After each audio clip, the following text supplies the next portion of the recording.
वृन्दावनेश्वरी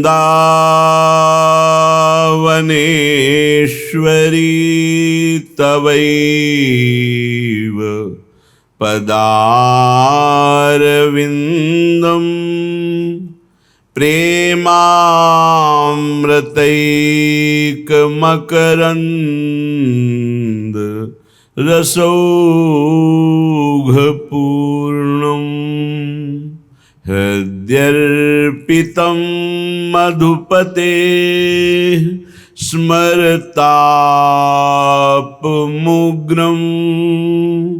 निर्वापयत् परम शीतलमाश्रयामि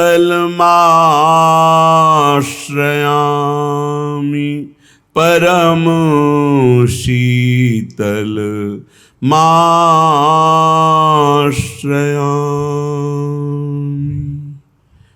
करहु कृपा वृषभानु दुलारी, करहु कृपा वृषभानु दुलारी। मम अवगुण गुण ने कुन हेरी, निजु कर लाल बिहारी। करहु कृपा वृषभानु दुलारी, करहु कृपा वृषभानु दुलारी। हे कृपामयी स्वामिनी जू, हमारे गुण अवगुण मत देखिए। माया के प्रभाव से प्रभावित होकर हम माया जनित गुण अवगुणों में सदैव रहे हैं, वही आकर्षित करके हमको अपने अधीन किए हुए हैं। स्वामिनी, आप तो लालजू को अधीन किए हुए हैं। क्या करुणामयी, हमारे मन को, हमारी बुद्धि को जो माया अधीन किए हुए है, क्या उससे आप छुड़ाकर अपने चरणों में नहीं लगा सकती? कृपा करो। हे लाडली जू, आप अपार सामर्थ्यमयी हैं। लहों विपिन वर बास रास रस, और नहीं जिय मेरे मनन मानसिक दर्शे परसे, तन मन संतन नेरे। हे स्वामिनी जू, ऐसी कृपा करो कि मुझ अधम को अखंड वृंदावन वास मिल जाए। ये रास भूमि है, बिना आपकी कृपा के यहाँ वास असंभव है। इसलिए स्वामिनी, मुझे वृंदावन का वास दो और सर्वश्रेष्ठ नित्य विहार रस का भजन। ये भजन बिना भगवत प्रेमी संतों के संग के नहीं होता, इसलिए तन मन संतन नेरे। मेरा तन भी संतों के समीप रहे और मेरा मन भी संतों की आज्ञा में रहे, तो मेरे मन में मानसिक सेवा आपकी प्रारंभ हो जाए। ऐसी कृपा कर दो। जुवती कदम्ब मुकुट मणि श्यामा, सुख धामा श्री राधे। जैसी रूप लाल हित शरण गहे की, लाज राख हरि बाधे। शरण गहे की लाज राखी हरि बाधे। हे प्रियाजू, समस्त ब्रज युवतियों के समूह की आप मुकुटमणि हैं, परम सुख धामा हैं। हे किशोरी जू, मैं आपकी शरण में हूँ। आप अपने शरणागत की लाज का निर्वाह कीजिए। मेरे गुण अवगुणों की तरफ ना देखकर आप अपनी कृपा सामर्थ्य की तरफ देखिए। जो सामर्थ्य लालजू को अधीन किए हुए है, मेरे दूषित मन को अधीन कर लेना कौन सी बड़ी बात है। हे स्वामिनी जी, आप कृपा करो। उपासक जब तन मन से संतों का संग करता है तो उसे सिद्धांतों की प्राप्ति होती है। अगर सिद्धांत से नहीं चलता है तो सत्संगी नहीं है। सत्संगी और संसारिक में इतना ही अंतर है कि सांसारिक पुरुष की मन बुद्धि में जैसा आया वैसा कर बैठता है, और सत्संगी उसके मन बुद्धि में जब कोई बात आती है तो उसको प्रमाण खोजता है। ये गुरु आज्ञा के अंतर्गत है कि नहीं है, ये शास्त्र आज्ञा के अंतर्गत है कि नहीं है। अगर नहीं तो वो नहीं करेगा, है तो भी करेगा। तो फिर उसका अध्यात्म में प्रवेश हो जाएगा। इसीलिए कह रहे हैं यहाँ सिद्धांत कि प्रथम होई हरि कृपा, तब ही श्रद्धा उपजावे। साधु संग में प्रीति बढ़े, पुनि सद्गुण गावे। सबसे पहले हरि की कृपा हुई कि मनुष्य देह मिला। दूसरी कृपा हुई कि हमारी श्रद्धा भगवान और भगवान के भक्तों में हुई। ये भगवान की तरफ से मिली श्रद्धा है। इस श्रद्धा से जब हम संतों का संग किया, भगवत प्रेमी महाजनों का, तो उनके चरणों में हमारी श्रद्धा प्रीति बढ़ी, भगवान से भी अधिक। सातों सब मोहिमय जग देखा, मोते अधिक संत कर लेखा। बड़े श्रद्धावान भाग्यवान वो महत जन हैं जिनके हृदय में संतों के प्रति भगवंत से भी बढ़कर आदर है। बोले जब ऐसा संतों के प्रति आदर होता है तो उसमें भागवतिक सद्गुण प्रकाशित हो जाते हैं। भागवतिक सद्गुण से ही माया पर विजय प्राप्त की जाती है। माया जनित गुणों से माया पर विजय प्राप्त नहीं की जा सकती। भागवतिक सद्गुण भगवत प्रेमी महात्माओं के संग से आते हैं। जब किसी भगवत प्रेमी महात्मा को अपना प्रभु मान लिया जाता है, उनकी आज्ञा पालन की जाती है, तो भजन क्रिया जाने तब शब्द अर्थ पहचाने। होई अनर्थ निवृत्ति ज्ञान विज्ञान बखाने। जब संतों का संग किया जाता है तो भजन में प्रीति होती है, पक्का। भजन न होई संग बिनु, भजन बिना नहीं प्रेम। छिन्हु भजन न छाणिए, धरिए ध्रुवया नेम। भजनानंदी भगवत प्रेमी महात्माओं के संग का जब रंग चढ़ेगा तो भजन में प्रीति होने लगती है। भजन क्रिया जाने, कैसे भजन होता है। निरंतर भजन करने के लिए एक प्रक्रिया बताई थी आप लोगों को, अगर याद हो, कि अपनी जबान का अग्रभाग ऊपर के दांतों के जोड़ पे ऐसे लगा के बंद कर लो। अब मंत्र चलाओ, नाम चलाओ, तुम्हारी मौन स्थिति रहने लगेगी और निरंतर मंत्राकार वृत्ति। पर यह अभ्यास से होगा, एक दिन में नहीं हो जाएगा। देखो ऊपर के जो दांत हैं उनके जोड़ में ऊपर मसूड़ों के पास अपनी जिह्वा का अग्रभाग मोड़ कर लगाइए और ओठ बंद कर लीजिए।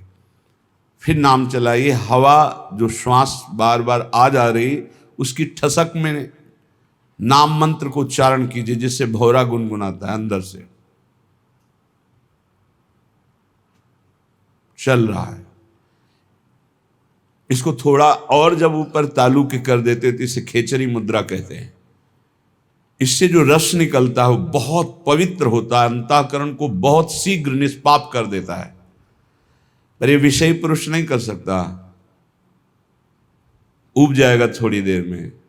अगर ये प्रक्रिया बनी रही तो आपको बोलने की हिम्मत नहीं रहेगी। कोई बात करेगा तो जहर जैसा लगेगा कि मंत्र छूट जाएगा अगर इससे बात करेंगे। प्रारंभिक दशा में बहुत निरंतर भजन करने के लिए ये प्रक्रिया हमारे काम आई पूर्व में। ये बहुत काम आए। तभी हमसे पूछा जाता था, तुम्हारे वाणी है, तुम बोल लेते हो? ऐसी स्थिति में रहते थे। यहाँ वृंदावन में जिस आश्रम में रहते थे, 8 महीना हो गए होंगे किसी से राधे श्याम नहीं बोले थे। तो उन्होंने एक दिन कहा, महात्मा तुम बोल लेते हो, तुम्हारे जबान है? तो हम कहा जी, यहाँ किसी से आप राधे राधे नहीं करते, जरूरत नहीं। जब राधे से राधे राधे हो रही तो और राधे राधे क्या करना है? अच्छा, क्योंकि अब वो जो जिस स्थिति में वही की बात समझेगा, आगे का तो समझेगा नहीं। आप अगर ये अभ्यास पकड़ लें तो निरंतर भजन करने की वृत्ति में पहला मौन और दूसरा निसंकल्प स्थिति जागरण कर देगा। और जो आपके अंदर अधिक मात्रा में रस निकलेगा जबान के नीचे से, इस प्रक्रिया से निकलता है। और ऊपर कर ले खेचरी मुद्रा में तो अमृत जैसा रस निकलता है, बहुत दिव्यता आती। भूख प्यास पर विजय प्राप्त करने की सामर्थ्य इसी रस से आती है। ये यौगिक क्रिया है। ऐसे करके ये मुद्रा है, शांत, आँख खुली है, बंद, मंत्र चल रहा है। देखो आप कर सकते हो, आप लोग किए, मंत्र चला रहे हैं, एकांत में इस क्रिया को करके देखना। भजन क्रिया जाने तब शब्द अर्थ पहचाने।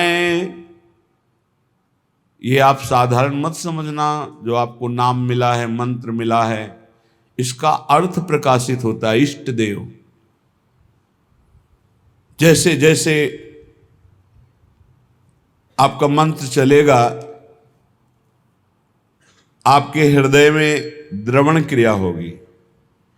उस द्रवण क्रिया में सबसे बड़ी सावधानी है कि किसी से प्रियता ना होने पावे, नहीं हटा नहीं पाओगे।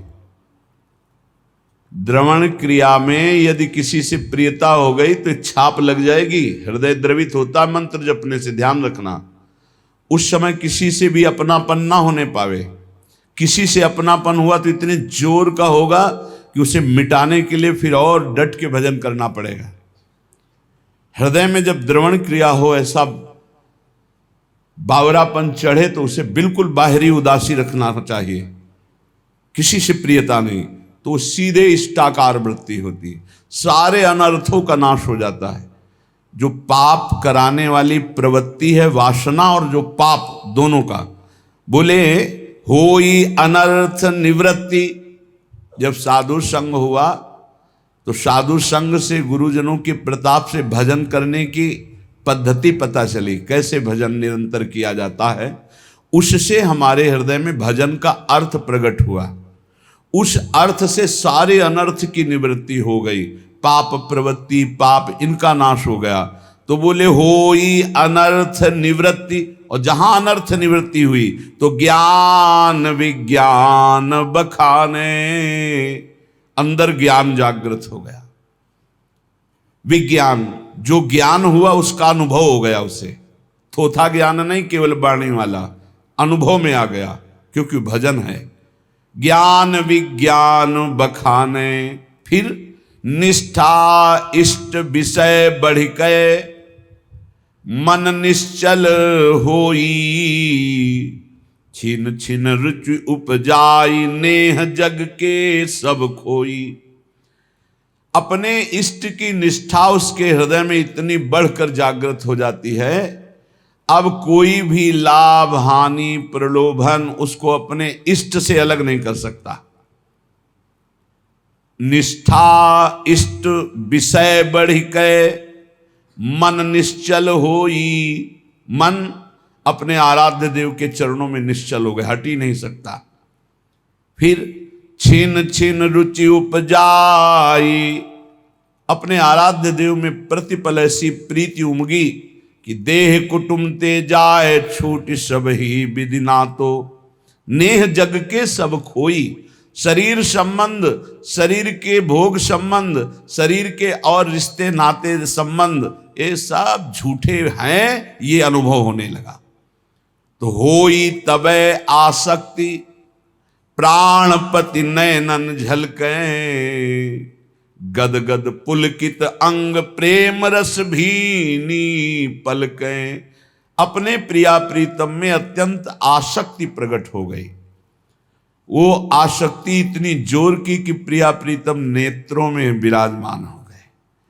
अब तो कभी वो गदगद कंठ होकर पुकारता है, कभी रोता है, सदैव कपोल उसके गीले रहते हैं। प्रेम रस भीनी पलके स्वप्रकाश निज भाव प्रकाशे तन मन माही। प्रेमी प्रेम निकेत प्रेम परसी पर छाही। जे भी प्रिया प्रीतम का साक्षात्कार हुआ कि उसे अपने सहचरी वपू का दर्शन हो गया, प्राप्ति हो गई। स्वप्रकाश निज भाव प्रकाशे तन मन। सहचरी भाव का मन मिल गया, सहचरी भाव का तन मिल गया, सहचरी भाव मिल गया। भाव देह और भाव मन दोनों की प्राप्ति हो गई। ये गुरु प्रदत्त भजन के प्रकाश से प्रेम निकेतन निकुंज महल में वो पहुंच गया और प्रिया प्रीतम की परछाई की तरह उनके साथ रहने लगा, शरीर रहते हुए। यह है गुरु प्रदत्त भजन का प्रभाव। अवतारी सब अवतारन यह नित्य बिहारी। श्री राधा वल्लभ लाल प्रगट लीला विस्तारी। यहीं से सब अवतार होते हैं। हमारे प्रभु राधा वल्लभ लाल बिहारी बिहारी जो नित्य विहार करते रहते, इन्हीं के अंश से ब्रह्मा विष्णु महेश, इन्हीं से सब अवतार प्रकट होते हैं। अवतारी सब अवतारन पर यह नित्य बिहारी। श्री राधा वल्लभ लाल प्रगट लीला विस्तारी। वृंदावन नवनिवृत्त निकुंज में सिंहासन पर विराजमान युगल सरकार इही विधि सिंहासन पर राजत। कैसे राज रहे? इही विधि, कौन सी विधि? अंसन पर भुज दिए बिलोकत इंदु बदन बिबियोर। करत पान रस मत परस्पर लोचन त्रसित चकोर। नौ किशोरी नौ किशोर गलवैया दी हुई एक दूसरे को देख रहे।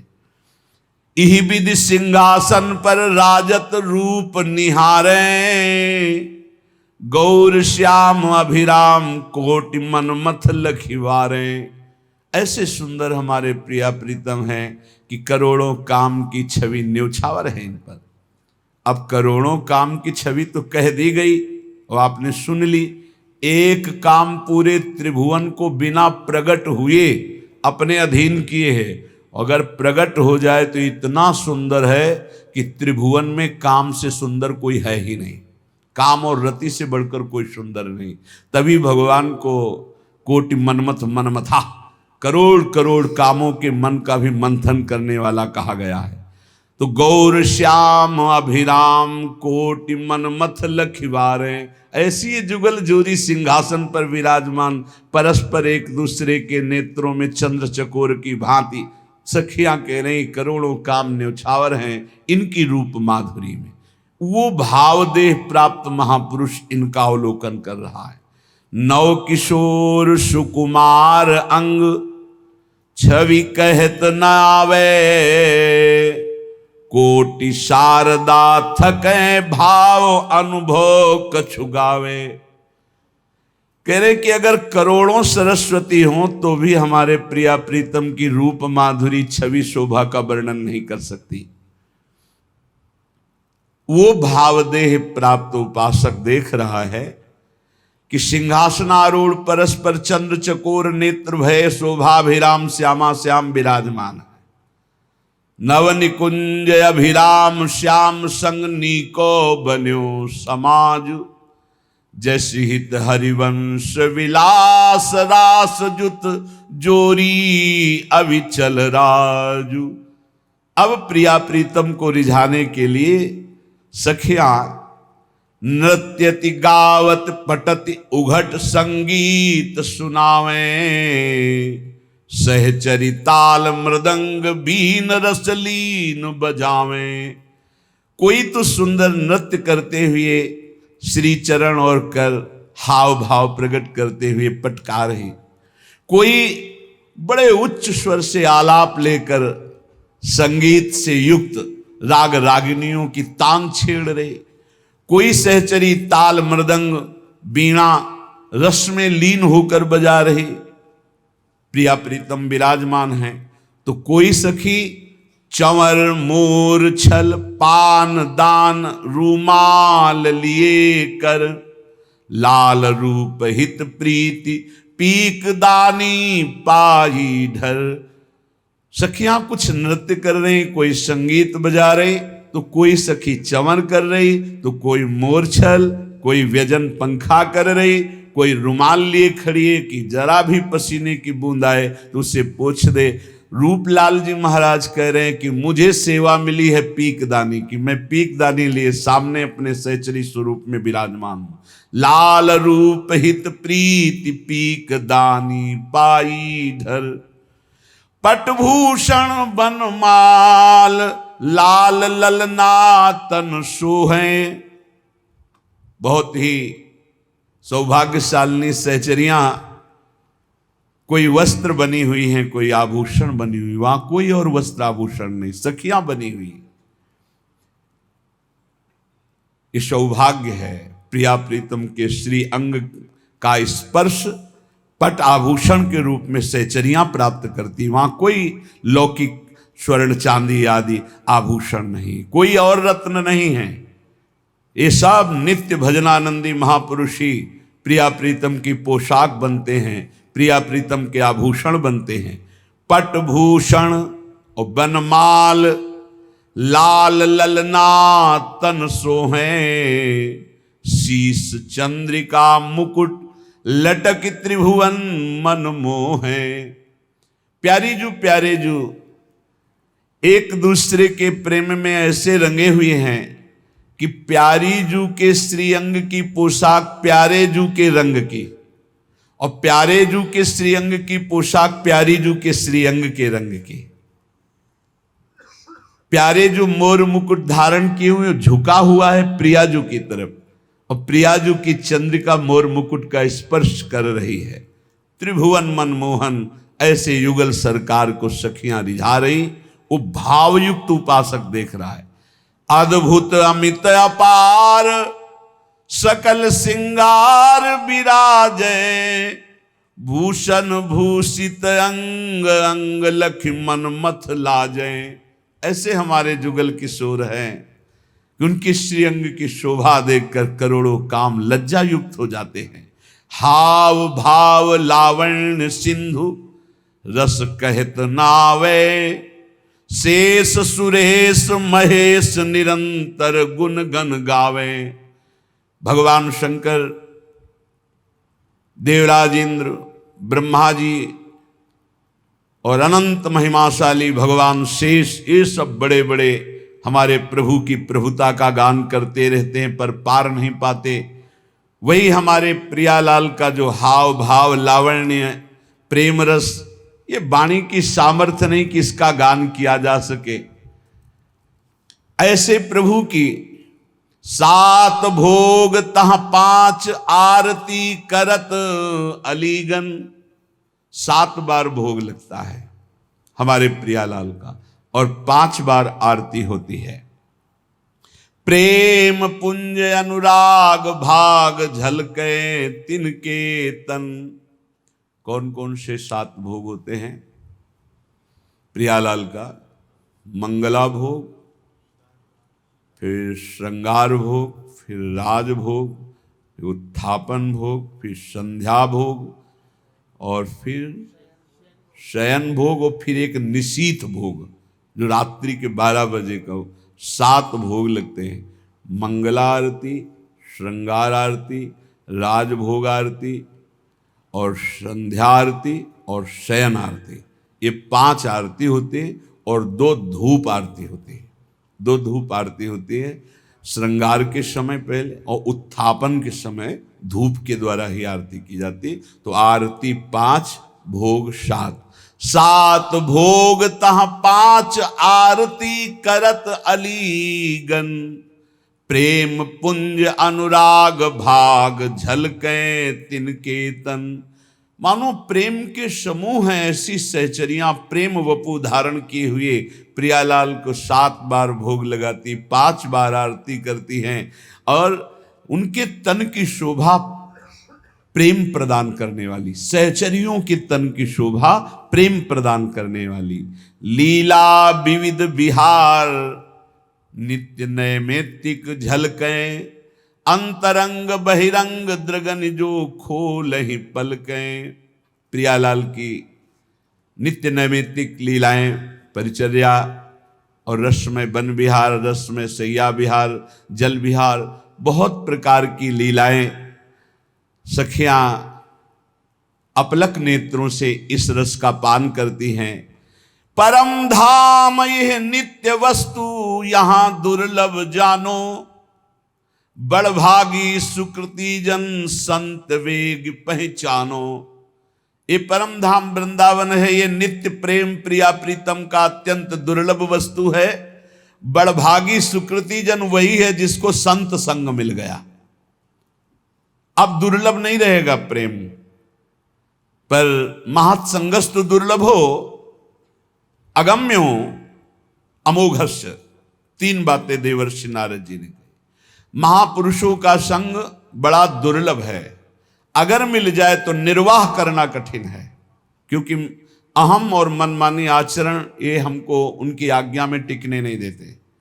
अगर निर्वाह कर ले जाए उनकी आज्ञा का, अमोघस्य दुर्लभ प्रेम वस्तु प्राप्त हो जाए। परम धाम यह नित्य वस्तु अति दुर्लभ जानो, बड़भागी सुकृति जन, वही बड़भागी, वही तपस्वी, वही पुण्यात्मा संत वेगी पहचानो, जिसको संतों ने पहचान में ले लिया, ये मेरा जन है। आओ आओ, बहुत दिनों के बाद दर्शन हुआ, अपना जन कहकर जिसे संतों ने पहचान बना ली, तो प्रिया प्रीतम से पहचान हो गई। क्षर साधक की देह लखे अक्षर ओंकारा, ताऊ पर ये धाम अक्षरातीत बिहारा। ऐसा कोई न समझे कि वृंदावन के रसिक जन सिद्धांत को, ब्रह्म ज्ञान को नहीं जानते। पक्का समझिए, इसके रास्ते में ब्रह्मबोध हो जाता है। बोले क्षर जितना है, देह से लेकर जहां तक दृष्टि जा रही है, सब क्षर माने विनाशी। बोले अक्षर जो है ओम प्रणव है, अक्षर अविनाशी। उस अक्षर अविनाशी के ऊपर अक्षरातीत नित्य विहार रस है। क्षर साधक की देह लखे अक्षर ओंकारा, ता ऊपर यह धाम अक्षरातीत बिहारा।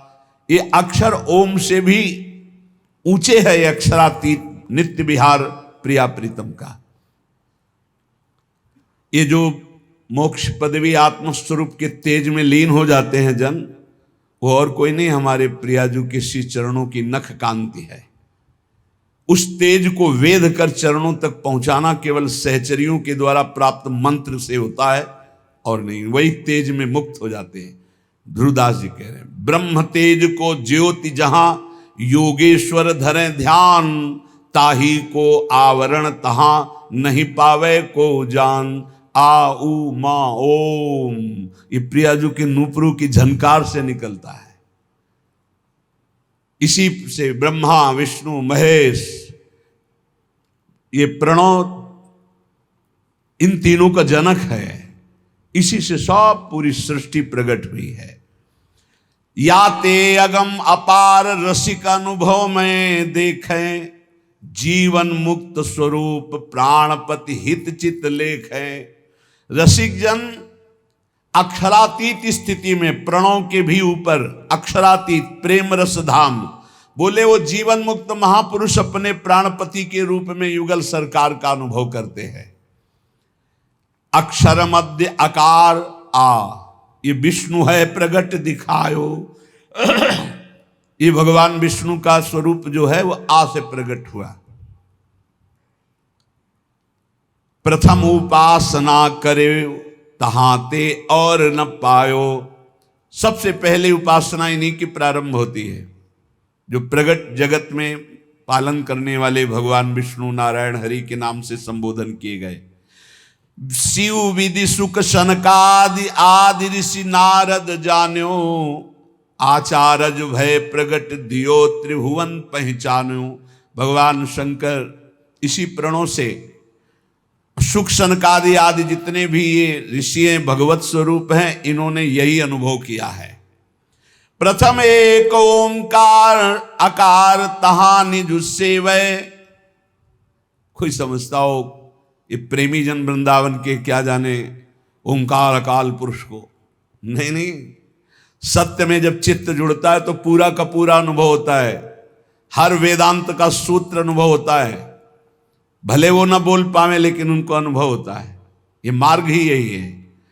प्रथम एक ओंकार, जो परम तत्व त्रिभुवन को प्रकाशित करने वाला प्रणव, जिससे निराकार स्थिति प्राप्त की जाती है, प्रेमी जन उसको क्रॉस करके आगे बढ़ते हैं।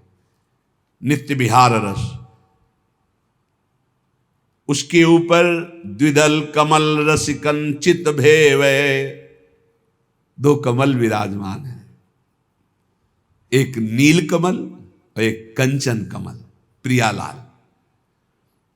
इन्हीं से अवतार, जितने अवतार होते हैं इनके मूल श्री लालजू महाराज, इन्हीं के अंश से सब प्रकट होते हैं।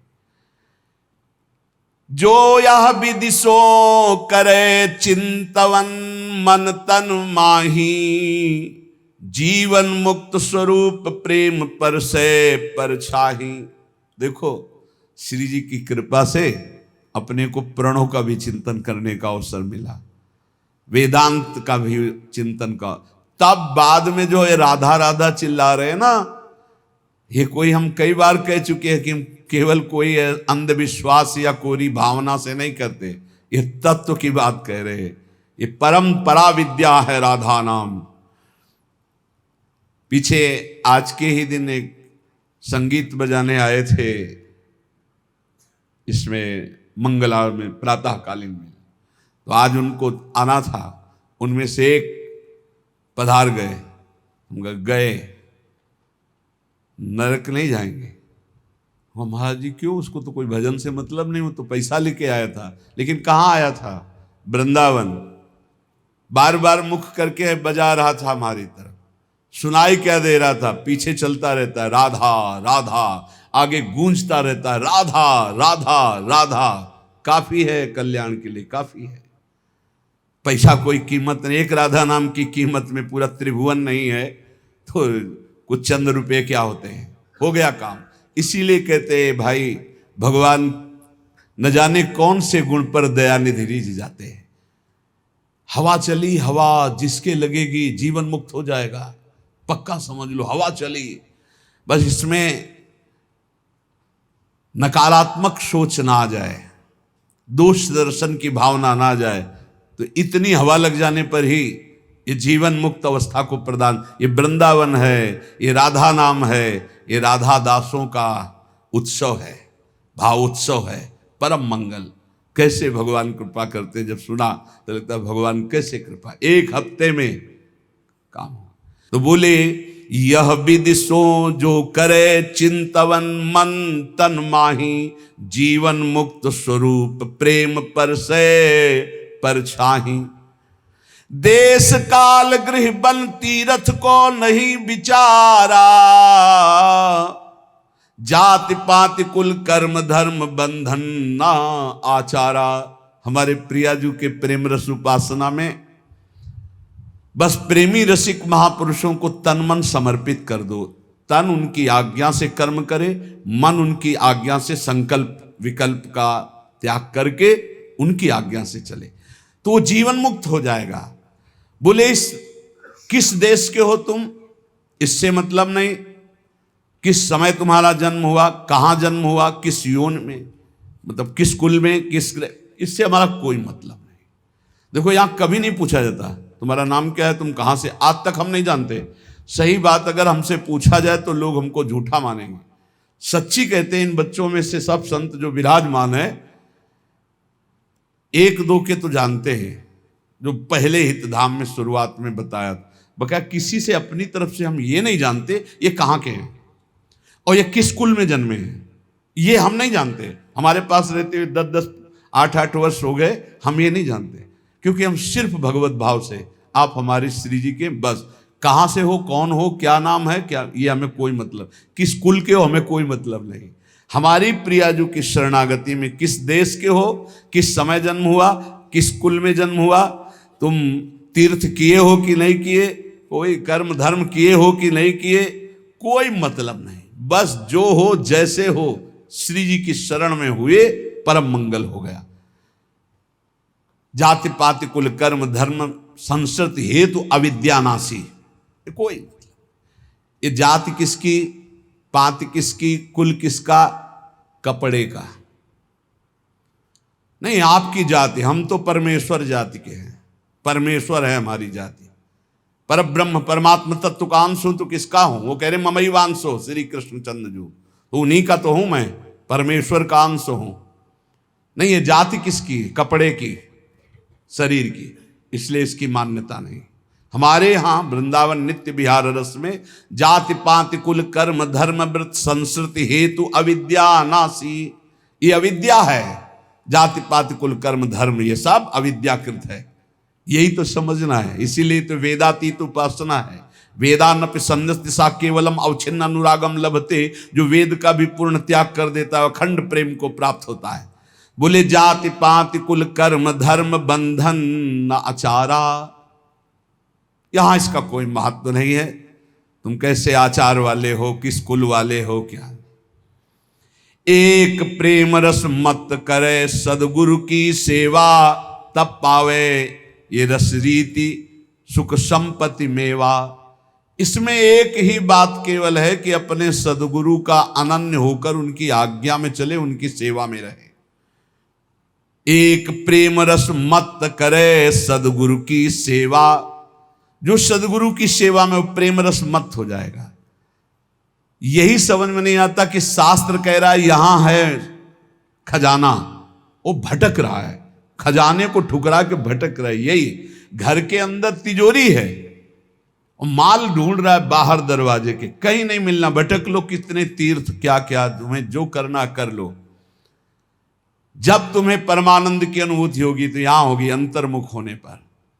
सर्वात्मना न विसृजेत बहिरिंद्रियाणि, अंतर्मुख हो जाए, इंद्रियों को बहिर्मुख मत कर।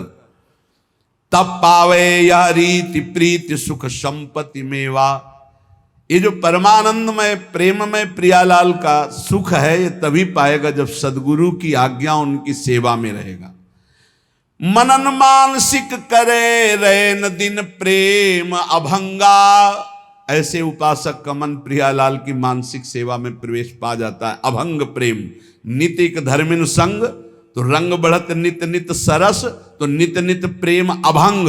यह जो कृपा हरिवंश की अभंग प्रेम की स्थिति मन में, वो मानसिक सेवा में रत रहता है। क्या स्थिति होती है? रोम रोम अनुराग रंग रस रसिकन संगा। प्रियाजू कृपा करती है, अपने रसिकों का संग देती है। रोम रोम अनुराग रंग से भरा, उन रसिकों के संग से हृदय आनंद रंग में रंगा। जब लगी यह तन रहे, तब ही लगी भाव प्रकाशे। त्रिभुवन मंगल रूप त्रिगुण पर सत नहीं आसे। जब तक शरीर रहता है तो बाहरी उसकी क्रियाएं होती रहती है, लेकिन वो अपने भाव देह से स्वामिनी के संग होता है, ये कोई बाहरी नहीं जान पाता।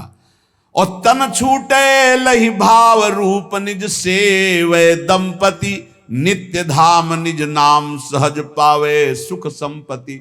यदि शरीर रहते तुम्हें सहचरी भाव नहीं प्राप्त हो पाया और प्रियाजू की शरण में रहे, तो शरीर छूटने के बाद निश्चित सहचरी देह की प्राप्ति हो जाएगी। तन छूटे लही भाव, दो प्रकार के यहाँ उपासक बताए।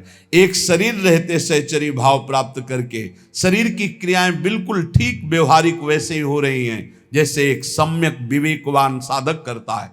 और आंतरिक वो अपने भाव देश से प्रिया प्रीतम के समीप रहता है। यदि ऐसी स्थिति नहीं आ पाई जीवन में, वो सहचरी भाव को नहीं प्राप्त हो पाया, तो तन छूटे लही भाव रूप निज सेवै दंपति, ये पक्का है। आचार्य शरण में है, गुरु शरण में है, तो शरीर छूटने के बाद सीधे उसे सहचरी देह की प्राप्ति होगी और प्रिया प्रीतम के समीप पहुंच जाएगा। नित्य धाम निज नाम सहज पावे सुख संपत्ति, नित्य धाम वृंदावन में सहज सुख प्रिया प्रीतम की सेवा सुख को वो प्राप्त कर लेता है।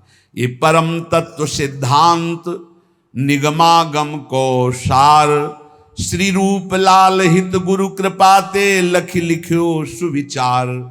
श्री गुरुदेव की कृपा से रूपलाल गोस्वामी जी कहते हैं, मैंने जो नित्य विहार वृंदावन के सहचरी भाव का सिद्धांत अनुभव किया, वही तुम्हें लिख करके बता रहा हूं। जाही अनुभव होई सोइया रस को पावे, भूले गतिमति देह नेह जग के बिसरावे। जिसके हृदय में सहचरी भाव का जागरण होता है, वो सदैव इस रस में स्थित रहता है। उसको ना शरीर की चिंता रहती है, ना वास की चिंता रहती है, ना परिवार की चिंता रहती है। गृहस्थ हो या विरक्त हो, एक अलमस्ती छा जाती और स्वयं भगवान उसके भरण पोषण की सब जिम्मेवारी, योगक्षेमम वहाम्यहम्। देखो, ये चिंता नहीं होनी चाहिए कि आज हम यहाँ हैं, हमारा भरण पोषण हो रहा है, कल क्या होगा। अगर कल की तुम्हें चिंता है तो तुम शरणागत नहीं हो। शरणागत कल की चिंता नहीं करता। जिसने आज दिया है, अरे जब दांत न थे तब दूध दियो, अब दांत दियो ताको अन्न भी दे हैं, जल में थल में नभ में। पशु पक्षिन को दे तो को भी दे हैं, काहे को मूढ़ विचार करत, बेक मतलब व्यर्थ की चिंता कर रहे हो। देखो कितना बड़ा कृपालु भगवान। मैया के शरीर में एक बूंद दूध नहीं होता। जब बालक का जन्म होता है तो भगवान उसके रक्त को दूध में बदल देते हैं, और उतना ही गर्म, उतना ही मीठा और उतना ही पावर युक्त जितना बच्चा सह जाए। कैसे कृपालु भगवान है। जब दांत नहीं थे तो मां के शरीर से रक्त को दूध में परिवर्तित करके भरण, अब काहे को चिंता करता है। गर्भ में कौन व्यवस्था कर रहा था, वही तो भरण पोषण कर रहे थे प्रभु। लोग समझ नहीं रहे। वैष्णव होकर, भगवत दास होकर कल की चिंता करते हो। तुम्हें कभी ऐसा नहीं लगता कि स्वामिनी के चरणों का भरोसा ही नहीं आया है। अरे नरक स्वर्ग अपवर्ग आस नहीं त्रास है, जा राखो ता रहो मान सुखरास। ये जीवन प्रिया जी को दिया है। नाम रूप का निरंतर चिंतन करते हुए प्रियालाल जहां जैसे रखे। शरणागति का बहुत बड़ा बल होता है। अभी शरणागति ही नहीं हुई, इसीलिए बहुत सी त्रुटियां हृदय में अपना स्थान बनाए रहती हैं। जाही अनुभव होई सोइया रस को पावे, भूले गतिमति देह नेह जग के बिसरावे। सांसारिक संबंध फीके लगने लगते हैं। ये मृत शरीर दिखाई देने लगता है, मरा हुआ है। बस जब तक ये चल रहा नहीं, पहले ही वो मरा हुआ अनुभव में आ जाता है। रसिक उपासक संग करे, छिन छिन रुचि बाढ़ है। ये बहुत कठिन है रसिकों का संग। अगर रसिक संग में छिन छिन रुचि बढ़े तो ये दशा आ जाएगी। सुनत नाम गुण रूप पुलकी गद गद तन का है। नाम सुनते ही, रूप सुनते ही, लीला चरित्र सुनते ही रोमांच होने लगे। मेरे प्रियालाल की बात हो रही। ये रसिकों के संग से प्राप्त होता है प्रेम। रे मन रसकन संग बिन रंचना उपजय प्रेम। इस संसार में मोह रात्रि अज्ञान की ऐसी फैली हुई कि सब सो रहे हैं, सब स्वप्न देख रहे हैं। मेरी पत्नी, मेरा पुत्र, मैंने ये भोगा, मैं भोग लूंगा, ये मैंने जमा कर लिया, ये जमा कर लूंगा, ये कर लिया, वो कर लूंगा। ये स्वप्न चल रहा है। निशा तिमिर अज्ञान मध्य कोई एक जागे। अरबों खरबों सब मनुष्य शरीर है, सब सो रहे हैं। मोह निशा सब सोवनिहारा, देखे स्वपन अनेक प्रकारा।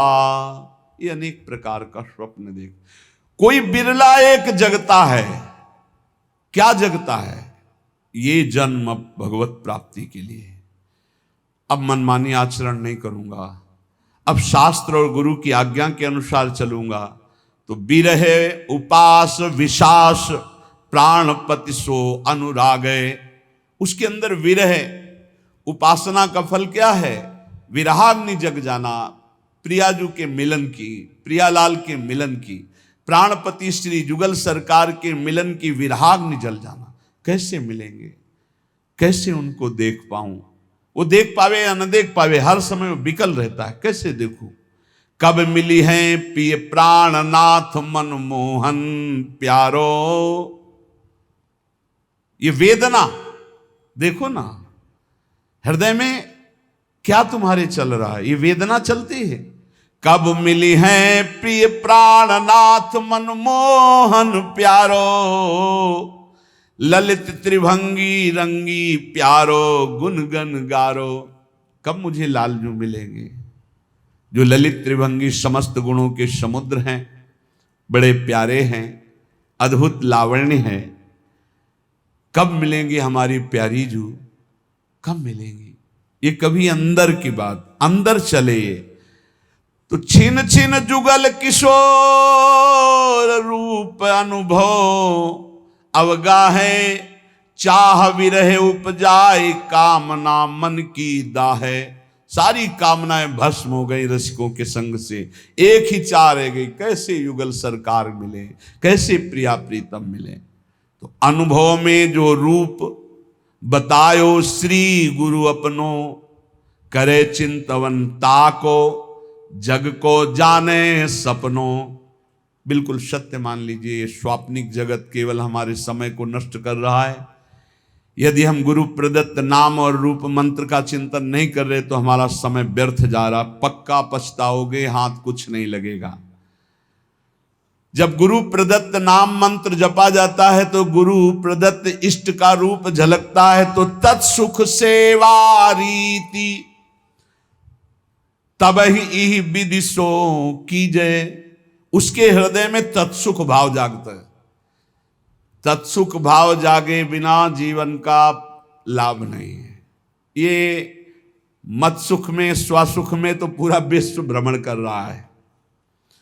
वो तीर्थ भी जा रहा है तो सुसुख वासना से, सत्संग भी आया है तो सुसुख वासना, मुझे सुख मिले। तत्सुख, प्रियालाल को कैसे सुख देऊं? कौन सी बात करूं, कौन सा कर्म करूं, कौन सी चेष्टा करूं, कौन सा भाव करूं जिससे मेरे युगल सरकार मुस्कुरा दें?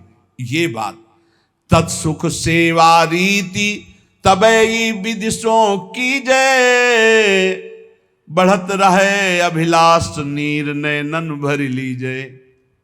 बड़ी कृपा होती है जब कोई सेवा की सौंध नहीं है और सेवा का भाव बढ़ता है, तब आंसुओं से सेवा होती है। जैसे मधुकरी भी नहीं मिलती थी। जैसे दीपावली और त्योहार, होली को तो कभी भोजन मिलता ही नहीं था, पक्की बात। दीपावली है, दोपहर को जाते थे मांगने 1-2 बजे के बीच, ना बाबा त्योहार है नहीं। सबकी दीपावली जल रही होती थी, हमारी कुटिया अंधेरे में होती थी। सब हर्षोल्लास मनाते होते, हम भूख सहते हुए नाम जप करते। दीपक जलाने के लिए व्यवस्था, यही बलराम कुछ मिठाई उठा कभी ले आवे तो ले। तो जब सब हर्षोल्लास में होते तब अपनी श्री जी के पास बैठ के मिश्री का टुकड़ा ऐसे रख के और एक जल रख के भावना करते। 56 भोगों में जो जो याद आता वो भाव, फिर रोना आता, प्रिया जी मुझे किंचन गरीब के पास केवल आप ही धन हो। ये वस्तुएं तो है नहीं कि हम आपको दुलार कर सकें, बस भाव ही हमारा है। ये रोना तब आता है जब कोई अपना नहीं होता, कुछ अपना नहीं, बिल्कुल प्रियालाल के सिवा कुछ नहीं, तब ये रोना। शयन में जो सुख मिलता था प्रियालाल को कराने में, बिहारी जी के सामने डलियां लगती हैं, दर्शन करके शयन के समय ऐसे जब तो कोई 2 फूल गुलाब के, कोई 4 राय बेल के ऐसे डाल देते, कोई कोई एक कमल का डाल देते, वो लेके आते और उनकी शैया बनाते ऐसे, और जब भावना करते कि प्रियालाल शयन कर रहे हैं, हम चरण चाप रहे हैं, तो आपको कैसे बताएं, चिल्ला चिल्ला के रोने का मन होता। आनंद समुद्र है हमारे प्रभु, वो केवल भावोत्सवेन भजता, भाव का भूखा हूं मैं और भाव ही एक सार है, भाव से मुझको भजे तो भाव से बेड़ा पार है। भाव बिन सुनी पुकारे मैं कभी सुनता नहीं, भाव पूरित टेर ही करती मुझे लाचार है। वो भाव तत्सुख सेवा रीति तबहि विदिशों की जय, बढ़त रहे अभिलाष नीर नयनन भर लीजय। कभी हमने अपनी प्रियालाल की पोशाक नहीं पहना पाए, कभी ले ऐसे ही विराजमान, ऐसे ही रज के पात्र में जो माधुकरी मिली दिखा दिया। उस समय जो भाव आता रुदन का कि अपने प्रभु को मैं कुछ भोग नहीं लगा सकता, अपने प्रभु का कोई श्रृंगार नहीं कर सकता, हर चीज पैसे से, इत्र है, चंदन है, सब पैसे, और पैसा विषयी पुरुषों के संग से, और विषयी पुरुषों को रिझाने की कला अलग होती, अपने पास वो नहीं है, अपने पास तो प्रियालाल के रिझाने की कला है, तो फिर वो ठसक बनी रहती, उसमें चाटुकारिता नहीं होती विषयी पुरुषों की। कब देखो इन नैन प्राणपति प्यारी संगा, लगी रहे चित चाह प्रेम पुलकित अंग अंगा। ये हृदय में स्थिति प्राप्त होती। कब देखो इन नैन प्राणपति प्यारी संगा, प्यारी के साथ प्यारी के प्राणपति श्री लाल, कब प्रियालाल को देखूं। उस हृदय के क्या महान स्थिति होगी जिसकी सब चाह मिट गई, एक चाह रह गई, कब मैं भरकर नेत्र अपने प्रियालाल को देखूं, नेत्र भरकर कब देखूं। लगी रहे चित चाह प्रेम पुलकित अंगा, पुलकित अंगों से हर समय एक ही चाह, अपने प्रभु को देखो। स्वप्रकाश उसी समय, बस चाह की जरूरत है। ये हमने बड़े महापुरुषों से पूछा कि भगवत प्राप्ति कब होती है, तो उन्होंने कहा जब प्रबल चाह जागृत हो जाती है। रुदुशुश्वरम राजन कृष्ण दर्शन लालसा। लाडली कुंज में गुरुदेव भगवान जब विराजमान, तो उस समय एकांत में पूछा तो महाराज जी श्री जी कब दर्शन देती हैं, तो कहा जब श्री जी के सिवा और कोई चाह न रह जाए, और वो चाह भी सही न जाए कि अब रहा नहीं जा रहा, अगर श्री जी ना मिली तो प्राण निकल जाएंगे, बोले उसी समय श्री जी मिल जाएंगे। उसी समय चाह जे ही, कब देखो इन नयन प्राणपति प्यारी संगा, और ऐसी विरहाग्नि जली तो बोले स्वप्रकाश श्री वृंदावन निज धाम विराजय, सर्वोपरि सब मध्य प्रकट हो गए युगल सरकार। कहा, बोले स्वप्रकाश, इसी आत्मस्वरूप ने वृंदावन का रूप धारण कर लिया, और इसी के मध्य में कुंज निकुंजों में खेलते हुए युगल सरकार यही दर्शन दे दिए। यह है उपासना। स्वप्रकाश, जो स्वरूप, उसी से प्रकाश प्रकट हुआ, वही वृंदावन बन गया, और उसी वृंदावन नवनिवृत्त निकुंज में प्रियालाल यही हृदय में। पूर्ण प्रेम पूर्ण ऐश्वर्य ये सब तहां प्रकाश है, यही पूर्ण प्रेम, यही पूर्ण वैभव हृदय में प्रकाशित हो गया। ये अवतारी सबको या निश्चल विविध विलास है। समस्त अवतारों के अवतारी श्री राधा वल्लभ लाल हृदय निकुंज में प्रकाशित हो गए।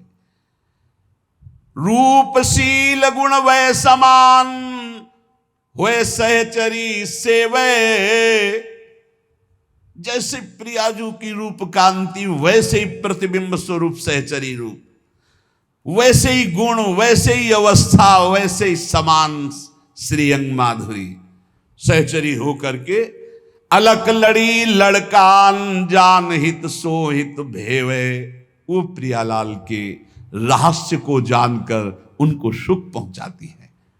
इसलिए बहुत कृपा से हमें श्री धाम वृंदावन श्री प्रिया प्रीतम की उपासना मिली है।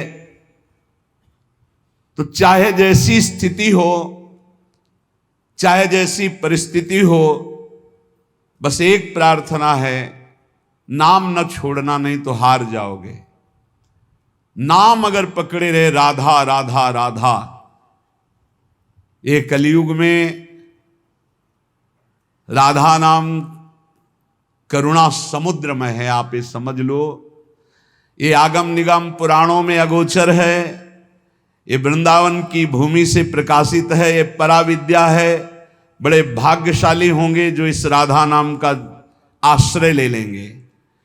शरीरम श्री वृंदावन भुवि सदा स्थापय मनः। अगर शरीर वृंदावन में नहीं रख सकते तो वृंदावन की रज तो शरीर में लगा सकते हो। देख लो, अगर हमारी प्रार्थना आपके कान तक पहुंच रही हो, आप स्वीकार कर लें। गिरिराज जी की परिक्रमा की रज, वृंदावन की कहीं भी रज लेकर उसको चाल करके एक पात्र में रख लो। जैसे पाउडर लगाते हो, थोड़ी ऐसे रज लिया, पूरे शरीर में स्नान के बाद लगा लिया। देख लेना, शरीर में रज लगी है तो तुम्हें वृंदावन धाम निश्चय प्राप्त होगा। निश्चय, निश्चित हमारे वचन मान लो, तुम्हें वृंदावन की प्राप्ति होगी। शरीर छूटने पर तुम नित्य धाम वृंदावन जाओगे, कभी नारकी गतियों को प्राप्त नहीं होगे। और अगर शरीर वृंदावन वास कर रहा है तो बहुत ही मंगल बात है। बस सावधानी रखे, रहनी से रहे। क्योंकि आगे कह रहे, शरीरम श्री वृंदावन भुवि सदा स्थापय मनः। मन भी वृंदावन में स्थापित करो। तन तो स्थापित किया भी। एक हमसे प्रश्न किए कि मैं वृंदावन जब आता हूं, वृंदावन 2-4-10 दिन रहता हूं तो मेरे मन में दोष दर्शन होने लगता है। बाहर रहता हूं तो रोना आता है वृंदावन के लिए। मैं करूं तो क्या करूं? तुम का बाहर रहो, यहां मत रहो। आओ एक दिन दर्शन करो, भाग जाओ यहां से। क्योंकि तुम्हारे अंदर अभी क्षमता नहीं, भाव बिगड़ जाता है। तो यहां रहकर भाव बिगाड़ोगे तो सब बिगड़ जाएगा। बाहर रहकर अगर वृंदावन का चिंतन करके आंसू बहते हैं तो धन्य भाग है। श्री वृंदावन को चिंतवन यह दीप उर्बारी, कोटि जन्म के अगतम ही काट करे उजियार। कभी कभी आ गए, दर्शन कर गए, सत्संग सुन गए, और रोज मोबाइल से सत्संग सुना, नाम जप किया, और वृंदावन का चिंतन करके अगर रोना आ जाए, फिर क्या कहना है। ये उत्तम है। वृंदावन में रहकर तुम दोष दर्शन करो, एक दूसरे के प्रति निंदा अपराध करो, तो मुझे लगता है यहां भाव घटे। इससे अच्छा है तुम दूर रहकर अपने भाव बढ़ाओ। स्थापय मनः, वृंदावन में ही मन स्थापित करो। अब वृंदावन में दोष दर्शन करोगे, अपराध करोगे, वैष्णव द्रोह करोगे, ठीक बात नहीं है। वो कह रहा था मेरा भाव बाहर से बहुत बढ़िया बनता है, भावोत्सवेन भजताम। अगर भाव बढ़िया बनता है तो भाव बनाओ। जब भाव ठीक हो जाएगा तो धाम आओगे तो यहाँ कुछ दोष दर्शन नहीं। ये सब भगवत लाडले हैं यहाँ ब्रज में, ये सब प्रियालाल के लाडले हैं। जो ज्यादा दुलारे होते हैं तो थोड़ा, तो वो बात तुम देखो कि लाडली जी के दुलारे हैं, ये लाडले हैं। हमारा अधिकार इन पर दोष दर्शन करने का नहीं।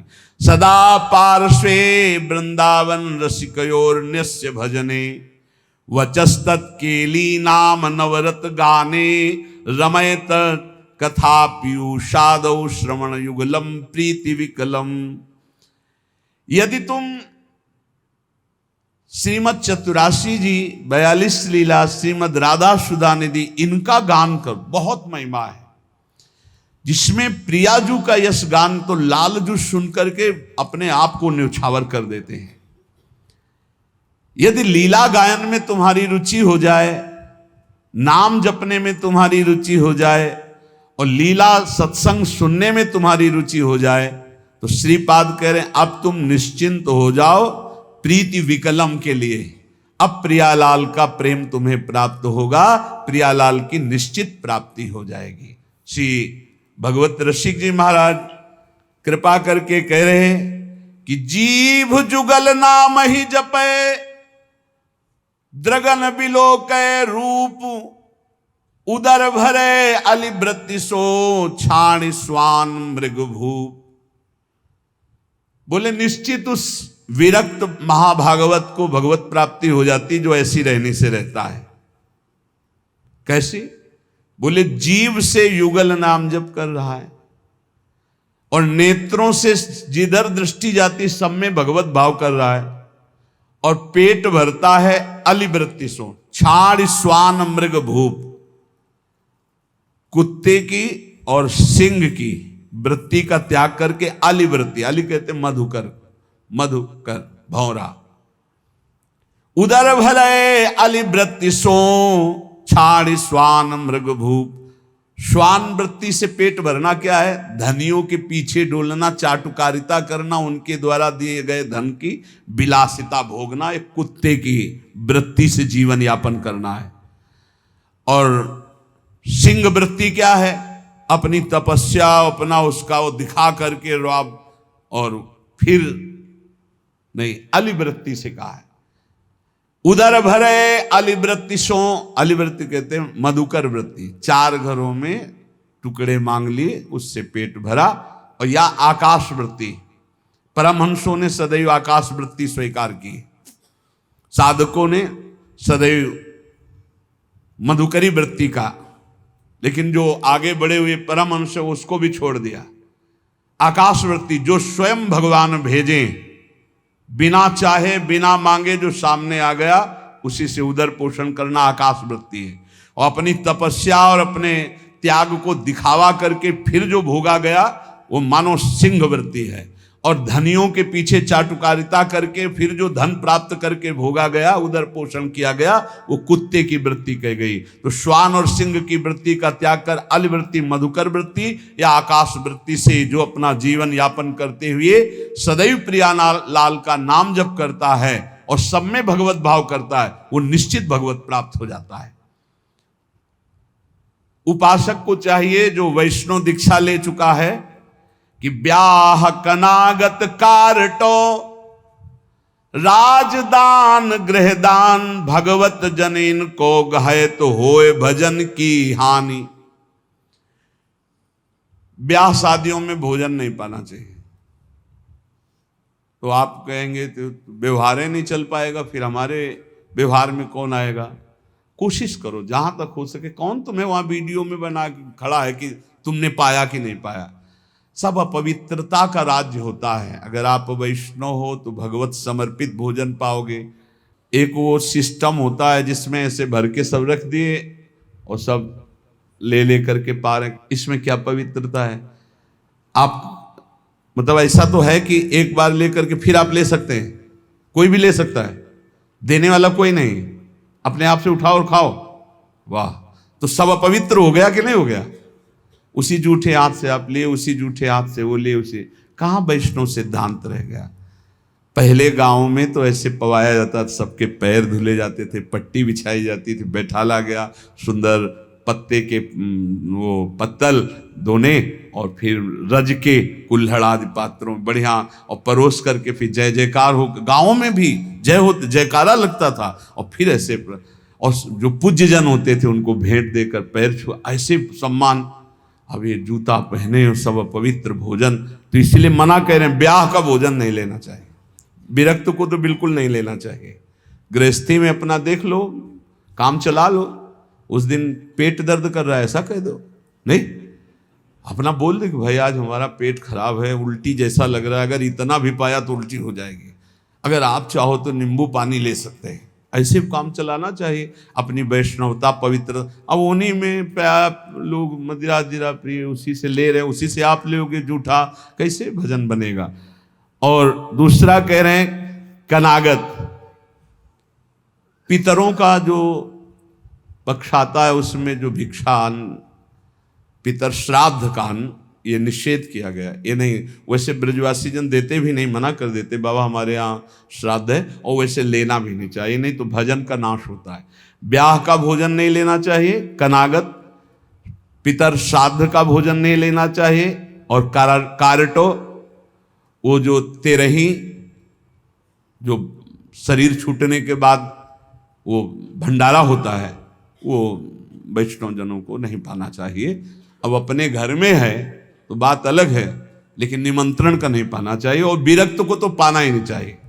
ब्याह का नहीं पाना चाहिए, पितृ श्राद्ध का नहीं पाना चाहिए, और कारटो कहते तेरही, जो 13 हो वहाँ शरीर पूरा होने के बाद वो नहीं पाना चाहिए। और कह रहे हैं राजदान,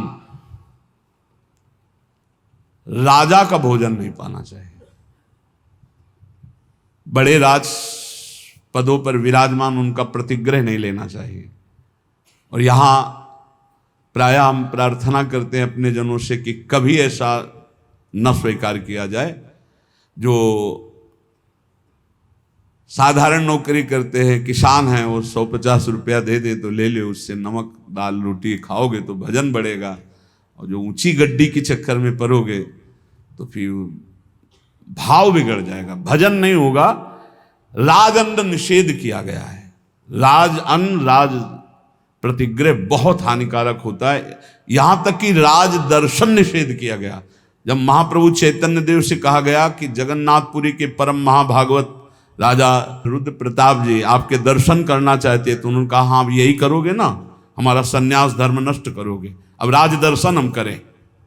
यहां तक कि वो राजवेश से छुप करके और गोपी गीत कंठस्थ करके जब महाप्रभु को दूर से सुना तो कहा कौन महाभागवत अमृत रस बरसा रहा है। महाप्रभु ने आलिंगन किया।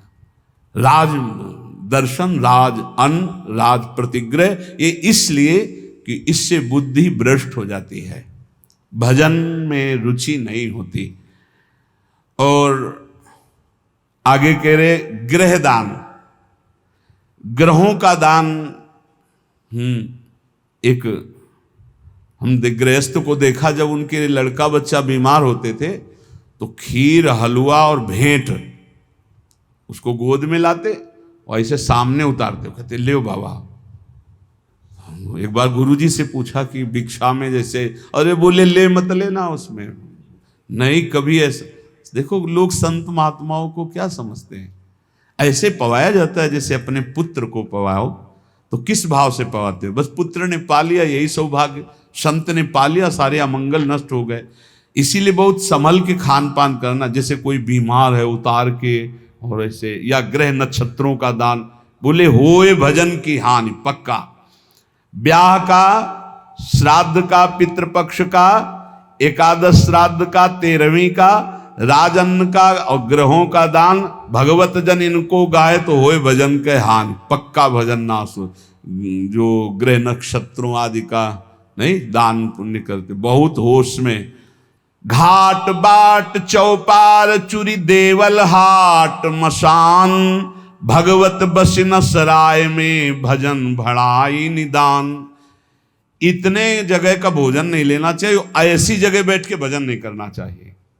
बोले घाट में जहां स्त्री पुरुष स्नान कर रहे हो वहां बैठकर भजन नहीं करना चाहिए।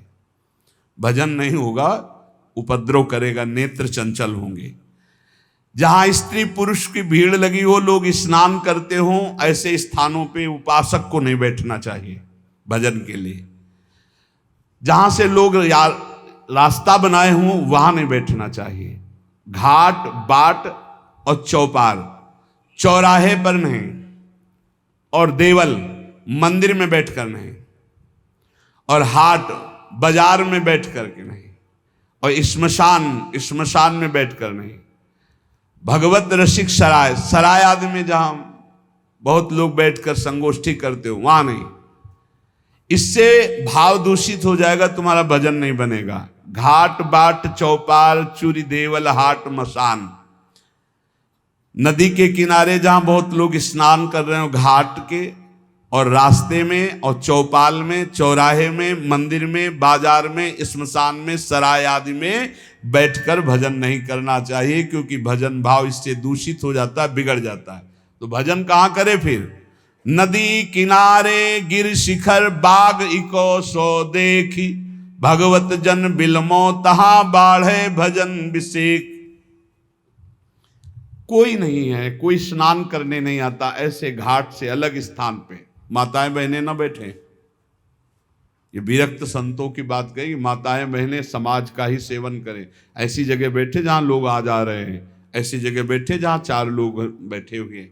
एकांत ऐसे स्थानों में ना ये सूत्र स्वीकार करें।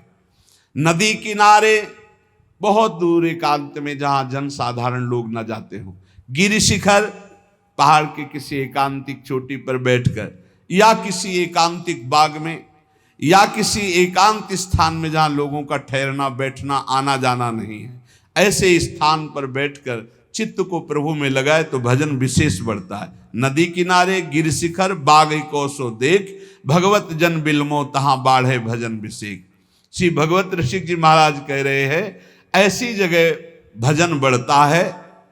और सबसे ज्यादा भजन की वृत्ति आती है भगवान के प्रेमी जनों के संग में बैठकर। एक बार कि गौशाला में भजन करे तो इतना आप संगम में करे, फिर लिखा था गुरु चरणों के समीप भजन करे तो अनंत गुना फल मिलता है। तो गुरु चरणों की समीपता का क्या मतलब है?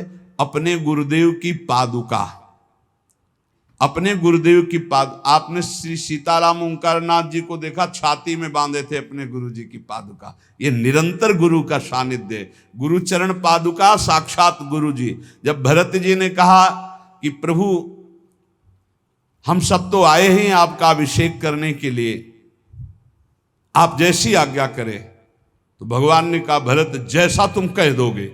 जब सारा भार भरत जी के ऊपर डाल दिया तो भरत जी ने कहा जे विधि प्रभु प्रसन्न मन होई, करुणा सागर कीजिए सोई। प्रभु जिस प्रकार आपका मन प्रसन्न हो वही कीजिए, ऐसा नहीं आपका मन जिस प्रकार। तो भगवान ने कहा हम तो यही चाहते अपने पिता की आज्ञा का पालन करूं। तो बोले प्रभु जीने का सहारा दे दीजिए। तो भगवान ने पादुका 14 वर्ष तक पादुका को सिंहासन में विराजमान कर पूर्ण राज्य शासन आज्ञा मांगकर करते थे। ऐसे गुरु चरण चिन्ह, गुरु चरण पादुका का सानिध्य और निरंतर भजन तो अनंत गुना फल प्रदान करता है। जो उपासक अपने गुरुदेव या भगवत भक्तों को सबसे बड़ा मानता है त्रिभुवन में, उसी का भजन सिद्ध होता है। ये भी बात समझ लो। भजन न करने वाले के ही हृदय में दुनिया का प्रपंच आता है। नहीं तो गुरु जब मत्ता परतरम नान्यत किंचित अस्ति धनंजय, मेरे सिवा कोई है ही नहीं, तो गुरु तो साक्षात परब्रह्म है ही। को कहे अवनी बड़ी, भगवत ऋषि जी कह रहे, कोई कहता है कि संसार में सबसे बड़ी भूमि है, पृथ्वी सबसे बड़ी है, तो कोई कहता है नहीं पृथ्वी से बड़ा तासु दूनो समुद्र पुनी, पृथ्वी से बड़ी समुद्र है, पृथ्वी से बड़ा, क्योंकि पृथ्वी से कई गुना बढ़कर जल है, तो समुद्र बड़ा है। तो बोले सो अंजुलि भरी लियो ताई सोख्यो अगस्त मुनि। बोले समुद्र से बढ़कर अगस्त मुनि है, क्योंकि अंजुलि में रख के समुद्र को पी गए। तो बोले अगस्त भी तो आकाश में एक तारे की जगह है। नव अगस्त को बास छिपे उद्योत भानु के, जब सूर्य प्रकट होता है तो उनका टिमटिमाना भी नहीं दिखाई देता, आकाश में विराजमान है अगस्त। पृथ्वी से बड़ा समुद्र, समुद्र से बड़े अगस्त जी, क्योंकि अंजुलि में पी लिया। अगस्त जी आकाश में तारे की तरह चमक रहे हैं, लेकिन जब सूर्य प्रकट होता है तो अगस्त का तेज छुप जाता है। और वेदों में कहे हुए सूत्र है कि जो सूर्य है भानु वेदियों कहा है चक्षु है चक्रपाण के, सुदर्शन चक्रधारी भगवान श्री हरि के नेत्र के प्रकाश से सूर्य प्रकाशित है। तो भगवान के नेत्र सूर्य से बढ़कर प्रकाशवान हुए। और ऐसे भगवान चक्रपाणि हरिजन के हृदय कमल कीन्हो निवास। भगवान कहते हैं मुझे भक्तों ने अधीन कर लिया है, आम भक्त पराधीनो असुतंत्र यदि। ऐसे भगवान भक्त के अधीन हैं तो सबसे बड़े हुए भक्त। पृथ्वी से बड़ा समुद्र, समुद्र से बड़े अगस्त जी, अगस्त जी आकाश में, और अगस्त जी भी भानु के तेज से मंद पड़ जाते हैं, और भानु का तेज भी भगवान के नेत्र से प्रकाशित। तो भगवान श्री हरि भक्तों के अधीन है, भक्तों के हृदय में रहते, इसलिए सर्वश्रेष्ठ भक्त। जो भक्तों को सर्वश्रेष्ठ मानता है, गुरु को सर्वश्रेष्ठ मानता है, उसके हृदय के सारे दोष नष्ट हो जाते हैं और निश्चित वो भगवत प्राप्त हो जाता है। संतों ने कृपा करके हमें भगवत उपदेश किए हैं जिससे हमारे सारे दोष नष्ट हो जाए। कह रहे हैं कि इस संसार में कैसे जाना जाए कि ये आदमी नरक जाएगा, अपने को कैसे जाना जाए कि हम नरक जाएंगे। बोले विश्वासघातिनो ये च कृतघ्नाव्रत लोपिनः द्विज देवेषु विद्विष्टा शांतयन्ते धराम नराः। जिसने किसी को विश्वास दिलाया और विश्वासघात कर दिया उसको नरक की प्राप्ति होगी। विश्वासघाती महापापी माना जाता है, कभी विश्वासघात न करे। कोई शरण में आ जाए या किसी को वचन दे दे या किसी को विश्वास दे दे फिर विश्वासघात करे, उसको नरक की प्राप्ति होती है। दूसरा, कृतघ्न, तुम्हारे साथ उपकार किया, तुमने उपकार नहीं माना, उसका अमंगल किया, नरक की प्राप्ति होगी। तीसरा, आज से मैं ये करूंगा ऐसा व्रत लिया और व्रत तोड़ दिया बीच में, उसको नरक की प्राप्ति होगी। ये खिलवाड़ नहीं है कि मैं ये व्रत लूंगा, ये ऐसा करूंगा, मैं ऐसा धाम जाऊंगा, ये इतने लोगों को भोजन कराऊंगा। ये कई लोग ऐसे होते हैं जो बड़ी बड़ी बातें कह देते हैं, उनको पता नहीं कि ये खिलवाड़ नहीं है। ऐसा कर दूंगा, ऐसा कर दूंगा, ऐसा कर दूंगा, और किया कुछ नहीं, वो पहुंच गए नरक। व्रत का उल्लंघन करने वाले, प्रतिज्ञा का उल्लंघन करने वाले, नियम का उल्लंघन करने वाले नरक को प्राप्त होते हैं। मैं इतनी परिक्रमा करूंगा, मैं ऐसा करूं, कुछ भी नहीं। कोई नियम को ऐसे मत लो कि मैं ये करूंगा। ए प्रभु की इच्छा होगी, समय रहा, जीवन रहा तो हो जाएगा, नहीं रहा, आप सामय के मर गए तो। ये बात ध्यान रखिए, आगे चलकर मैं सन्यास लूंगा, विरक्त होके वृंदावन वास करो, नरक जाओगे अगर नहीं विरक्त हुए तो। मैं इतना यहां मंदिर बनवा दूंगा, नहीं बनवाया नरक जाओगे। वचन संभाल के बोलो, आज से मैं कुछ दिन व्रत रहूंगा। बकवास करना बंद कर दे तो जीवन उन्नति में हो जाता है। शाम का भोजन नहीं करूंगा, एकांत भजन करूंगा, नहीं भोजन मत करना लेकिन सेवा करो, भजन करो। समझे नहीं आते, वाणी को ऐसे बिखेरते चले जाते हैं। व्रत का उल्लंघन करने वाला नारकी गति को प्राप्त होता है। संतों से द्वेष करने वाला, गुरु से द्वेष करने वाला, ये नरक को प्राप्त होते हैं। और ध्यान से सुनो, जो माता पिता को दंडित करता है, गाली देता है, अपमान करता है, उसे सीधे नरक की प्राप्ति होती है। बिल्कुल पक्का समझ लो। माता पिता भगवान का स्वरूप है। मातृदेवो भव पितृदेवो भव। बिल्कुल बुद्धि खराब मत करो, कलयुग बुद्धि भ्रष्ट कर रहा है। माने मात पिता ने देवा साधुन ते करवावें सेवा, जिनके ये आचरण भवानी ते निश्चर समझानो। राक्षस है, और ऐसे राक्षस अब पुत्र रूप में ज्यादा पैदा हो रहे हैं। एक देखा मुंह कि माता को बाल पकड़ के घसीट रहा है, लात से पेट में प्रहार कर रहा है, पिता को थप्पड़ और सीधे छाती पे लात। वाह, इस पुत्र के जानते हो क्या गति होगी? सीधे रो नरक। फिर वहां जो दंड मिलता है, वहां मरना तो है नहीं प्यारे, ना बेहोश हो सकते हो ना मर सकते हो, होश में रहकर दंड भोगना है। नरक की ये खासियत है। 100 बार काटे जाओगे, 100 बार जिंदा रहोगे, उसे यातना देह कहते हैं। होश में ये मत मानना कि नरक वरक नहीं है। जैसे लोग कहते जा रहे कौन नरक सरक, बोल लो। जब फंसते हो ना, बोले यही सब मिलता है, यही नहीं मिलता है। जब चोरी करोगे तो पहले घर से लेके थाने तक डंडा चलेगा, फिर थाने में स्पेशल पिटाई होगी, फिर कपड़े वपड़े संभाल के तुम्हारे हथकड़ी लगा के जज के सामने, फिर वहां तुम्हारी चोरी का न्याय होगा। ये ब्याज में मिला है। ये ब्याज में घर से लेकर पकड़ने तक और थाने तक जो पिटाई हुई, ये ब्याज है। मूल तो न्यायाधीश करेगा कि 20 साल की सजा या अमुक से इतना इतना दंड। ऐसे ही कर लो मनमानी पाप।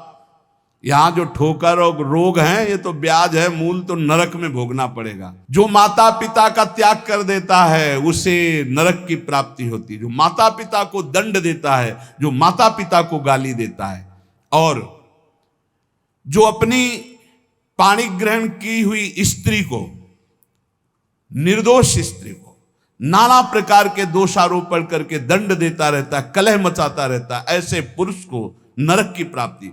और जो अपने सज्जन पति का त्याग कर पर पुरुष का अनुसरण करती, ऐसी स्त्री को नरक की प्राप्ति होती है। जो गुरुजनों को कठोर वचन बोलते हैं, जो गुरुजनों का आदेश का पालन नहीं करते, उनका पोषण नहीं करते, जो देवता ब्राह्मण और निर्बलों का धन का अपहरण कर लेते हैं, ऐसे मनुष्यों को नरक की प्राप्ति होती है। जो मदिरा पान करते हैं, सुन लीजिए, ये च मद्य रता पापा द्वित कर्म रतास्तथा। हमारा शास्त्र कहता है भारतवासी हो, विदेशी नहीं हो तुम, इस भूमि में जन्मे हो, यदि मदिरा पियोगे तो नरक का रास्ता पक्का कर रहे हो। बोले इसमें तो कोई हिंसा नहीं, लेकिन शास्त्र निषेध है। ये च मद्य रता पापा द्वित कर्म रतास्तथा। जो जुआ खेलते हैं, मदिरा पीते हैं, और जो साधु वेश रख के पाखंड करते हैं, इनको सीधे नरक की प्राप्ति होती है। यहां जो वर्णन हो रहा है वो बीच में विश्राम नहीं, सीधे नरक, बिना रोक टोक के। जो माता पिता को दंड देते हैं, जो निर्बलों का धन अपहरण करते हैं, जो देवताओं का धन अपहरण करते, देव मंदिरों का, जो पापी मदिरा पीता है, जुआ खेलता है, जो पाखंड करता है साधु वेश में, इन सब को नरक की प्राप्ति होती है। ऐसा थोड़ी कि तुम साधु वेश रख लिए तो तुम चक्रवर्ती हो, जो चाहो सो कर सको, नहीं। देखो, अगर साधु वेश धरकर गलती हो जाए तो भगवान क्षमा करते, चूक, लेकिन पाखंड का मतलब जानबूझ के वही करते रहना, महापातकी अतिपातकी, इन सबको, और जो दूसरे जीव जंतुओं को पका के खाते हैं, जो जीवों को पका के, ये भारत है, भारत धर्मात्माओं का देश है, महात्माओं का देश है, यति और सतियों का देश है। यहां एक कबूतर के लिए अपने शरीर को काट के तराजू पे रख दिया, ये वो राजाओं का देश है, वो प्रजा का देश है जो शरणागतों के लिए जीवन अर्पित कर दे। यहां जो जीव जंतुओं को पका के खाते हैं, भैया सुन लो, ये जो मांस मछली अंडा खाने वाले, बोले और तो कुछ हम नहीं खाते, मछली खाते। तो मछली में जीव नहीं? बोले नहीं, पानी की तरोई है। हाँ हाँ, हमसे बोले एक तरोई जो होती है वो जमीन में छेलती है, ये पानी की तरोई है मछली, और पानी की तरोई है वो। बनोगे तुम भी पानी की तरोई, तैयार हो जाओ, फिर तुमको सीधे मिर्ची की तरह तल के कढ़ाई में जिंदा फिर खाएंगे। वो काल स्वरूप भगवान है। अर्जुन को दिखाया कि देखो भीष्म द्रोणाचार्य लौंग इलायची की तरह फंसे हमारी दाढ़ों में, होश में रहो, शास्त्र आज्ञा है। जो दूसरे जीव जंतुओं को मार के उबाल के, बोले हम तो नहीं इसे पर खरीद के लाते हैं, वैसे ही भोग मिलेगा, दंड मिलेगा। और सुनो, जो सत्कर्म का संकल्प करके सत्कर्म नहीं करते, सत्कर्म का संकल्प लेके, सत्कर्म का ये करूंगा, ये दूंगा, ये ऐसा कभी मत बोलो, जबान से कर दो, कर दिया, जबान से बोल दिया और किया नहीं तो नरक जाओगे। जो दूसरों को सदैव कष्ट ही देता रहता है, जो शास्त्र और धर्म के विरुद्ध चलता है, शास्त्र के अनुसार चलने वालों का उपहास करता है, जो दूसरे की जीविका छीन लेता है, जो द्वेषवश महामहिम गुरुजनों की निंदा में प्रवृत्त होता है, वे सब नरक जाते हैं। जो दाता दान दे रहा है और वो जाकर उसको भड़का के रोक देते हैं, नरक जाएंगे, दाता भी और भड़काने वाला भी। जो पाप कर्म के लिए प्रेरणा देता है, जो अनाथ उनको पीड़ा पहुंचाता है, इन भूतल पर ऐसे लोगों को नरक की प्राप्ति होती है और ये पाप उनको घोर दुख में नरकों में ढकेलते हैं। ब्रह्मण्यम पुण्यमुत्सृज्य ये द्विजा लोभ मोहिता कुकर्म युपजीवंती ते वै निरयगामिना नरकगामी। ध्यान से सुनना, जो ऊंचे कुलों में जन्म लेकर के निम्न आचरण करते हैं, न संध्या है, न बंधन है, न अर्घ देना है, बस मनमानी पापाचरण, सीधे नरक, खिलवाड़ नहीं है। तभी कलयुग ने ब्रह्मा जी से कहा था चिंता मत करो। जैसे बड़े भैया ने सतयुग ने कहा हमारे राज्य में कोई नरक नहीं जाएगा, फिर छोटे भैया त्रेता जी ने कहा कि हमारे राज्य में भी जैसे बड़े भैया का राज्य वैसे ही रहेगा। द्वापर ने कहा आज्ञा पालन की कोशिश करेंगे। तो कलयुग ने कहा ब्रह्मा जी से वचन देते हैं, भूल चूक से कोई स्वर्ग या परम पद चला जाए ना, सीधे नरक भेजेंगे, हाउसफुल, नरक हाउसफुल रहेगा। देख लो ना, यही लक्षण है, जो लक्षण है उनको देखो प्राय। जो लोभ से मोहित होकर परम पवित्र कुलों में जन्म कर होकर के अपने कुल धर्म का त्याग करके पापाचरण करते हैं, ऐसों को नरक की प्राप्ति होती है। जो भगवान को गालियां देते हैं, नास्तिक हैं, इनको नरक की प्राप्ति होती है। जो धर्म की मर्यादा को भंग करते हैं, उनको नरक की प्राप्ति होती है। जो कामी पुरुष दूसरे की स्त्रियों के साथ या कामी दूसरे पुरुषों के साथ, उनको नरक की प्राप्ति होती है। ध्यान दे दे, भारत है, धर्म विधान है। अब आप कह दो कि नहीं कानून नहीं, ये कानून, ये भागवतिक कानून है, भगवान का बनाया हुआ है, तुम्हें भोगना पड़ेगा। होश में सत्संग सुनाने के लिए ये बड़े बड़े शास्त्रों से, महर्षियों से इसीलिए चयन करते हैं कि तुम्हारे और हमारे होश ठीक रहे। ये भारत है, ये धर्म भूमि है, यहां मनमानी आचरण नहीं कि पतिवंचक पर पति रति करई, गोस्वामी तुलसीदास जी, रौ रौ नरक कल्प सत परई, ऐसे पुरुष के लिए भी है। जो दंभ करता है, जो किसी को दान देने की बात कह के पलट जाता है, उसे नरक की प्राप्ति होती है। जो दूसरों की चुगली करता है, जो अभिमान में भर करके दैन्य पुरुषों को सताता है, ऐसे लोग होते हैं। जो झूठ बोलता है बात बात पे, उनको नरक की प्राप्ति होती है। जो अपनी बात कह के सीधे पलट जाता है, जो दूसरों का धन हड़प लेता है, जो दूसरों को निष्कलंक होने पर भी कलंक लगाता है, ऐसे लोगों को नरक की प्राप्ति होती है। जो पराये सुख और संपत्ति को देखकर जलते हैं, जो प्राणियों के प्राण लेने में बड़े सुख का अनुभव करते हैं, तलछा तलछा कर मारते हैं, बहुत निर्दयी लोग हैं, बहुत निर्दयी लोग। ये जलाते हैं पशुओं को, ऐसे पैर बांध दिए, ऊपर ऐसे सरिया डाल के उसमें पैरों में, और नीचे आग लगा दी, धीरे धीरे घंटों में तड़प, अब मुंह बंधा है, आवाज नहीं निकल, तड़प तड़प कर वो मर रहे, और वो 4-10 बैठे हंसी मजाक करे, करो करो मजाक करो। यमदूत ऐसे ही बांधेंगे, बिल्कुल ऐसे ही। और वहां यहां एक दिन तुम ऐसा पाप करोगे, वहां सैकड़ों वर्ष उसका भोगना पड़ेगा। जैसे 15-20 मिनट पाप कर ले, कत्ल कर ले, व्यभिचार कर ले, पूरे जीवन जेल में रहना पड़ेगा, फांसी भी हो सकती है। ऐसे ही यहां एक पशु को तुमने जलाया, आनंद लिया, वहां हो सकता है कि एक कल्प तक तुमको जलाया जाए। जैसे यहां एक 15 मिनट का अपराध, आजीवन कारावास। होश में ये नहीं मानना कि ये नरक स्वर्ग सब व्यर्थ है।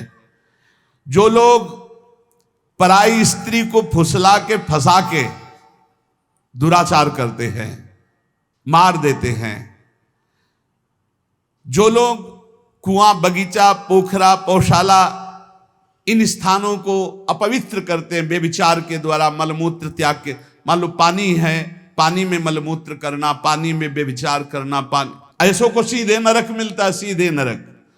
पोखरे में, कुएं में, बगीचे में जो अपवित्र आचरण करते हैं, उनको नरक की प्राप्ति होती है।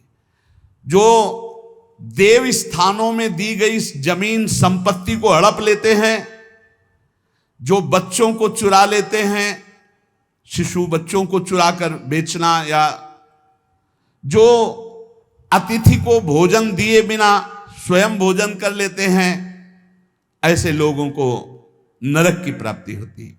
जो सन्यास का संकल्प लेकर फिर सन्यास आश्रम को कलंकित करते हैं, जो मित्र भाव करके दगा दे देते हैं, ऐसे जितने पुरुष बताए गए, ये सब के सब नरकगामी होते हैं।